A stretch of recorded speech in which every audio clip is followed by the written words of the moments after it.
Hello, today we will guide you through how to chat on Zoom app. In this quick walkthrough, we'll show you how to open Zoom, enter a meeting, and use the chat feature to send a message.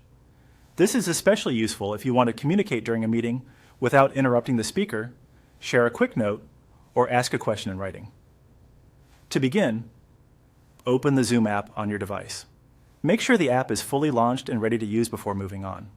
If Zoom takes a moment to load, just wait until the home screen appears. Starting from the app itself is important because the chat feature we're using is available inside an active meeting. Once Zoom is open, go ahead and open the sample meeting. This step brings you into the meeting environment where the chat tool is available.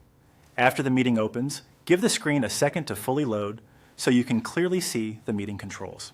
Depending on your setup, these controls are usually displayed along the bottom of the Zoom window. Next, look at the bottom of the meeting screen and click on Chat. This will open the meeting chat panel where messages can be viewed and sent.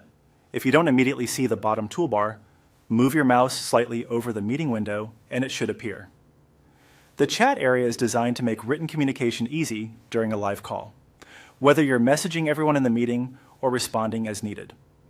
With the chat panel open, enter your sample chat message in the text field. Be sure to click into the message box first so your keyboard input goes to the right place. Then type your message clearly and keep it appropriate for the meeting context. Once your text is entered, you can send it using your keyboard or the send option shown in the chat area depending on your version of Zoom. That's all it takes to chat on the Zoom app.